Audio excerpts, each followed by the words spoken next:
हाँ जी, चलिए शुरू करते हैं रिलेटिविटी। लेकिन सबसे पहले रिलेटिविटी को समझने के लिए आपको एक काम करना पड़ेगा। आपको जो कुछ भी पता है बस 10-20 मिनट के लिए उसे भूल जाओ और बस मेरी बात पर ध्यान लगाओ। ये अकेली वीडियो आपके सारे जनरल और स्पेशल रिलेटिविटी से जुड़े हुए कॉन्सेप्ट्स को क्लियर कर देगी। सबसे पहली चीज, मोटा मोटा रिलेटिविटी 2-4 सवालों का जवाब देती है, जैसे कि ग्रेविटी कैसे पैदा होती है। दूसरा, दो लोगों के लिए समय अलग अलग रफ्तार पर कैसे चलता है। उदाहरण के लिए अगर आप स्पेस में हो और हम धरती पर हैं, तो हमारा टाइम अलग अलग रफ्तार पर चलेगा। और तीसरा, जैसे जैसे रफ्तार बढ़ेगी वैसे वैसे दूरी घटेगी, यानी कि लेंथ कॉन्ट्रैक्शन। अब ये सारी चीजें होती कैसे हैं, बस यही सब समझेंगे इस वीडियो में। अब देखो, रिलेटिविटी की शुरुआत होती है एक एक्सपेरिमेंट से, जिसे बहुत सारे धुरंधरों ने किया था, और वो था रोशनी की रफ्तार को नापना। अब आप पूछोगे मेरे से सवाल कि भैया ये सबसे पहले किसने किया था। चलिए बताता हूँ, और शुरू करते हैं इतिहास से। तो जी बात है 1633 की। विज्ञान के पिताजी मतलब गैलीलियो गैली, हाँ जी,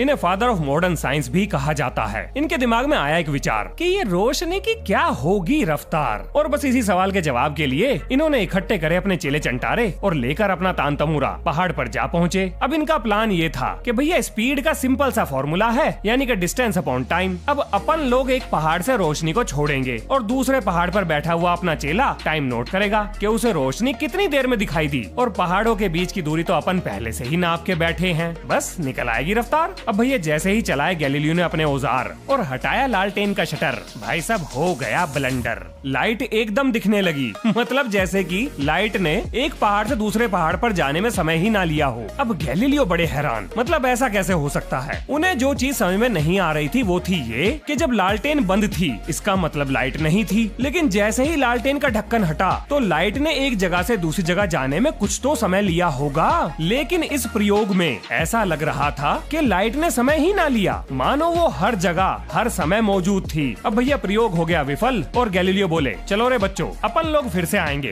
कल। लेकिन गैलीलियो अपना एक्सपेरिमेंट करने कभी भी वापस नहीं आए, क्योंकि भैया चर्च के लोगों ने इन्हें धर लिया और पूछा, वैज्ञानिक महोदय कहाँ निकल जाते हो रोज रोज, अब रहो घर में और करो मौज। अब आप सोच रहे हो इनकी गलती क्या थी। भाई साहब इन्होंने ये कहा था कि भैया धरती सूरज का चक्कर लगा रही है, सूरज धरती का चक्कर नहीं लगाता। बस इसी बात पर चर्च रुष्ट हो गया और इन्हें घर में ही कैद कर लिया, और समय के साथ साथ इनका चैप्टर निपट गया। अब इसके बाद एंट्री होती है एक और धुरंधर वैज्ञानिक की, यानी कि ओलाफ रोमर। अब इन्होंने ये कहा, अगर लाइट की रफ्तार को नापना है तो हमें दूरी बढ़ानी पड़ेगी। अब इनके दिमाग में आया ख्याल कि क्यों ना जुपिटर की मदद से सुलझाया जाए ये सवाल। मतलब बंदा स्पीड ऑफ लाइट को नापने के लिए जुपिटर तक की दूरी लेने लगा। लेवल देख रहे हो एक्सपेरिमेंट का। अब ये भाई साहब अपने आजू बाजू चढ़ाकर और छत पर सारा जुगाड़ लगाकर जुपिटर के मून की मदद से लाइट की रफ्तार को कैलकुलेट कर लेते हैं। लेकिन इनकी इस कैलकुलेशन पर किसी को भरोसा ना था, तो भैया अपने वैज्ञानिक ने ये जितने भी लोग विरोध की भजन मंडली में थे सबको अपने घर बुला लिया और इनसे कहा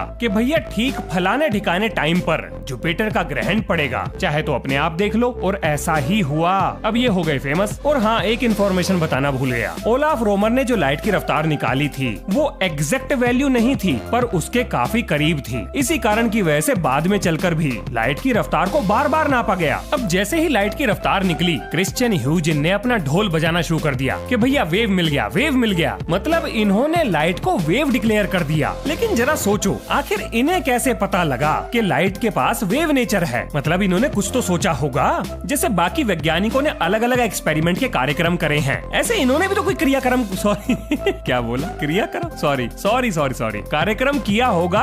अब क्रिश्चियन ह्यूजिन ने ये कहा कि भैया जब हम पानी में पत्थर फेंकते हैं तो लहरें चारों दिशाओं में चलती हैं। और हाँ, बात बिल्कुल सही है। अब ठीक इसी तरीके से जब एक कमरे में किसी बल्ब को जलाया जाता है तो रोशनी चारों दिशाओं में चलती है। और हाँ, ये बात भी सही है। तो अगर रोशनी वेव की तरह व्यवहार कर रही है तो जाहिर सी बात है अब लाइट को वेव ही बोलेंगे, और क्या कहें। अब देखो, उस जमाने में ये बिल्कुल परफेक्ट लॉजिकल एक्सप्लेनेशन थी। इसी के दम पर लाइट को वेव मान लिया गया। अब भैया एक दुष्ट चतुर चालाक वैज्ञानिक बोला, सुनो ह्यूजिन बाबू, मेरा है एक प्रश्न, जरा ये बताओ, तुम ये जो लाइट की लहरें उड़ा रहे हो ये चल काहे पे रही हैं? मतलब पानी की लहर पानी पर चलती है, ध्वनि की वेव हवा में चलती है, तो तुम्हारी ये जो लाइट है, मतलब लाइट नाम की लहर, ये कहाँ पर ढा रही है कहर? मतलब किस मीडियम में चल रही है? क्योंकि लहर को मीडियम चाहिए। अब देखो, बात ये बिल्कुल पते की थी। अब इसके जवाब में ह्यूजन ने ये कहा कि देखो भैया, कोई ना कोई मीडियम तो जरूर होता होगा। अब वो बात अलग है कि अभी तक वो हमें मिला नहीं है, पर कोई कोई ना,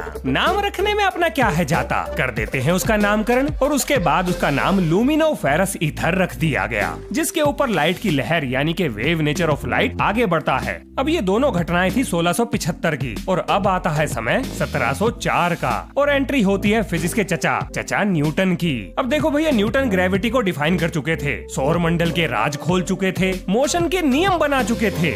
बोले तो वैज्ञानिकों की मंडली में थैनोस बनकर घूम रहे थे। नहीं, ये मजाक नहीं कर रहा हूँ। उस टाइम पर न्यूटन इतने पावरफुल व्यक्ति थे कि अगर उन्होंने कुछ कह दिया तो निर्विरोध उस चीज को वैज्ञानिक आंख बंद करके मान लेते थे। अब इन्होंने आते ही ये कहा कि भैया लाइट जो है ज्योमेट्री के नियम फॉलो करती है, मतलब एंगल ऑफ इंसिडेंस बराबर होता है एंगल ऑफ रिफ्लेक्शन के। और हाँ, बात तो बिल्कुल ठीक है, लेकिन ध्यान देना, ज्योमेट्री का ये नियम सिर्फ स्ट्रेट लाइन पर लगता है। और हाँ, ये बात भी ठीक है। अब जरा ये सोचो, अगर ज्योमेट्री का ये नियम सिर्फ स्ट्रेट लाइन पर लग रहा है तो वेव तो स्ट्रेट होते ही ना है, वो तो मटक मटक कर चलते हैं। अब भाई साहब, सुनने में तो ये बात भी बिल्कुल ठीक लग रही है। फिर उसके बाद न्यूटन ने एक प्रिज्म लिया और लाइट को 7 रंगों में तोड़ दिया, और ये कहा कि देखो भैया, लाइट बनी है 7 धारियों से जो चलती है बिल्कुल सीधी स्ट्रेट लाइन में, और वेव स्ट्रेट चलते ना। तो ये जो 7 धारियां हैं ये अलग अलग रंग के पार्टिकल से मिलकर बनी है, यानी कणों से। और ये कण जब हमारी आंख पर आकर गिरते हैं तब हमें चीजें दिखाई देती हैं, यानी आज से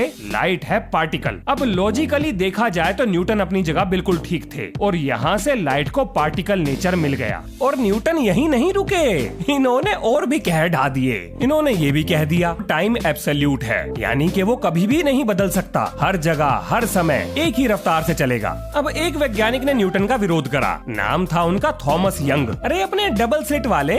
अब इन्होंने ये कहा कि भैया लाइट ना है पार्टिकल, न्यूटन चचा तो निकल लिए, देकर हमें गलत चूरण, मतलब लाइट वेव है, पार्टिकल नहीं है।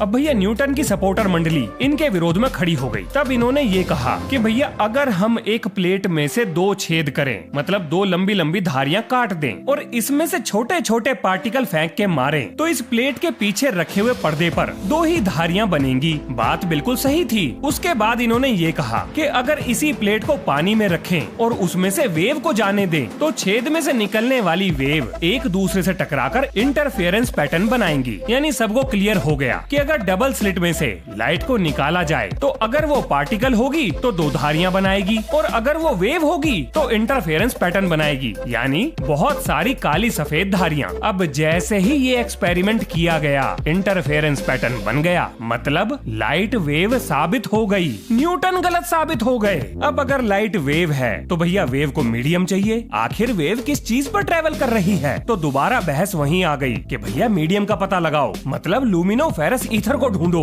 अब हालांकि बाद में फिजिक्स के फूफा यानी कि अपने फेवरेट एल्बर्ट आइंस्टाइन ने बाद में जाकर ये बात बता दी कि भैया लाइट तो है दोगली लाइट का डुअल नेचर है। अब ये कैसे हुआ, कब हुआ, ये मैं बाद में बताऊंगा। टाइमलाइन के हिसाब से चलते हैं कि कौन सी घटना कब कब हुई। अब आगे सुनो। इसके बाद कहानी में एंट्री होती है अरमांड फिजियो की, और ये लाइट की रफ्तार को दोबारा कैलकुलेट करते हैं, लेकिन इस बार लाइट की रफ्तार लगभग एग्जैक्ट वैल्यू के आसपास आती है, वो वैल्यू जिसे हम आज भी मानते हैं, यानी 3 लाख किलोमीटर पर सेकंड। अब देखो, लाइट की रफ्तार को नापने के लिए जितने भी एक्सपेरिमेंट इस वीडियो में मैंने आपको बताए हैं, उनमें से बहुत सारे आप घर में कर सकते हैं, जिन्हें मैं इस वीडियो में तो नहीं सिखाऊंगा, लेकिन अगर आपको जानना है तो मुझे कमेंट में बताएं ना, मैं आपको अलग से वीडियो बनाकर जरूर सिखाऊंगा। और ये भी बताऊंगा कि इन वैज्ञानिकों के दिमाग में इन एक्सपेरिमेंट को करने का आइडिया कैसे आया और क्या सोचकर इन्होंने अपना जुगाड़ बनाया। ज्यादा मुश्किल नहीं है। और अब एंट्री होती है कहानी में माइकलसन मोरले एक्सपेरिमेंट की। अब माइकलसन मोरले के दिमाग में ख्याल आया, और हाँ, माइकलसन मोरले अलग अलग आदमी हैं, जिनका पूरा नाम है एल्बर्ट ए माइकलसन और एडवर्ड डब्ल्यू मोरले। इन्होंने ये सोचा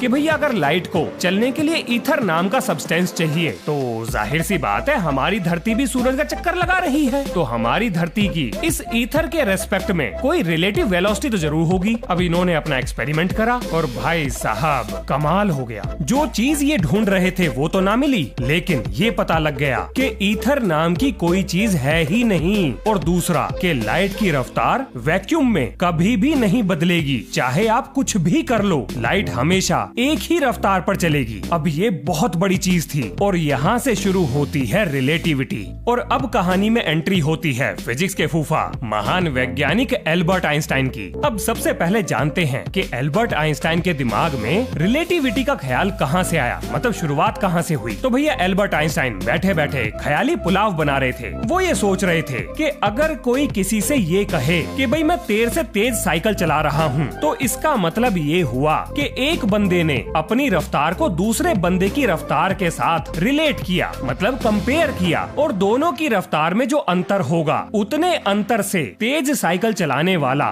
दूसरे के मुकाबले आगे बढ़ रहा होगा। सिंपल सा एग्जांपल है, समझ में आ गया होगा। अब जरा आप ये सोचो कि आप एक गाड़ी में बैठे हो और ये गाड़ी 50 किलोमीटर प्रति घंटे की रफ्तार से लगातार आगे बढ़ रही है, लेकिन आपको कैसे पता कि ये आगे जा रही है? बिल्कुल सीधी सी बात है, जब आप खिड़की से बाहर देखोगे तो आपको चीजें पीछे जाती हुई दिखाई देंगी, लेकिन अगर खिड़की से बाहर हर चीज को गायब कर दिया जाए और रफ्तार में जरा भी बदलाव ना किया जाए, तब आप ये नहीं बता पाओगे कि गाड़ी आगे बढ़ भी रही है कि नहीं, क्योंकि तब रिलेट करने के लिए आपके पास कुछ भी नहीं होगा। अब इस बात से क्या पता लगता है? इस बात से ये पता लगता है कि रफ्तार यानी स्पीड रिलेटिव होती है। अब अगर स्पीड रिलेटिव है तो स्पीड मिलकर बनती है दो चीजों से, एक डिस्टेंस और दूसरा टाइम। अब ये बात भी हम जानते हैं कि डिस्टेंस रिलेटिव होता है, लेकिन क्या टाइम रिलेटिव हो